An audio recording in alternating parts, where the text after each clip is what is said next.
Goddag, velkommen til. Jeg sidder her sammen med Jesper, og det er jo simpelthen selveste Jesper Guldager, som bygger de her fantastiske smukke instrumenter, som Christian Lassen Musik er den første retailer på i verden. Indtil videre, fordi vi kun lige startet. Og det er noget, vi forventer os en del af, fordi det er nogle virkelig, virkelig smukke håndbyggede instrumenter, som der er lagt så mange kræfter i. Og vi har at gøre med en gut her, som er virkelig, virkelig dygtig håndværker, tidligere møbelsnedker. Så du har 20 års erfaring med træ eller sådan noget? Ja, cirka 25 års erfaring i det hele. Ja, det er det. Og det kan man virkelig godt se, når man sidder med de her instrumenter. Ja. Hvad er det for en, du sidder med det, Jesper? Jamen, det er den første 388, som er kommet frem, hvor jeg har leget lidt med både at eliminere hele blokken og lyden med forskellige equalizer i. Og lidt alternativ træ til gribebræt. Så det er IP, og det er en krop af mahoni og poppel. Og det er alt sammen lidt for lydens skyld, og eksperimentere med det, som er sjovt jo.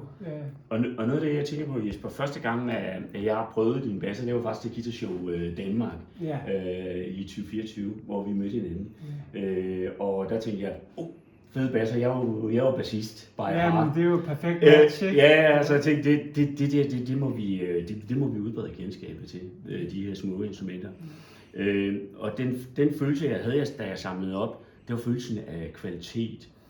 Det er det samme, som alle, der kommer her i butikken, siger, når de samler den op, og kæben, den falder lige et hak. Hvis du selv skal beskrive dine basser, lyden, og nu ved jeg, at du laver forskellige, du laver mest aktive basser med aktive preamps, men det er noget med, at hvis du selv skal beskrive dem i forhold til lyd, så lad os prøve at starte der. Ja, men lyd er jo en speciel størrelse, jo, og den hører man jo først, når der ligesom er instrumentet er bygget færdigt, og der er strøm på. Ja. Så det er jo ligesom der, de får deres lyd og deres personalitet, ikke? Ja, sådan, præcis. Så det er jo først der, jeg sådan rigtig ved, om det er en rockbass, eller en funkbass, eller en bluesbass, eller en folkbass, eller hvor vi hen er i registret, ikke? Ja. Og det er jo det, der gør det spændende for mig. Ja. Og så må brugeren jo så blive inspireret af den lyd, når de tager instrumentet op, ikke? Og det er jo meget sjovt, du siger det, ikke? Fordi man kan have alle mulige tanker med det, man skaber. Og Fenders jazzbass hedder jazzbass, men der bliver jo spillet alt muligt på en jazzbass. Der er jo alt lige fra rock til funk mere eller mindre. Bare som et eksempel på, at det sidste ende, så er det musikernes kreativitet, hvad de gør med det. Men det der, at det helt går tilbage til, det er, at der er vildt mange muligheder i dine instrumenter. Ja. Og den jeg sidder med her, det er faktisk, så vidt jeg ved, en af de første, du har bygget. Det er en af de første, P-basser og første modeller, jeg kom frem med. Og er det noget med, at du er meget inspireret af Carl Thompson? Meget inspireret af Carl Thompson. Det er en kickstarter for mig. Det er en af grundpillerne i min inspiration. Det er det. Og jeg skal lige sige, det er jo gutten, der byggede basserne til Les Claypool i 1990'erne. Ja, det bliver jo kaldt Stradivarius af bassgitar. Ja. Det er jo...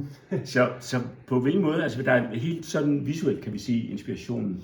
Men lige den der model er der præcis. Ja. Og med flats er der på her,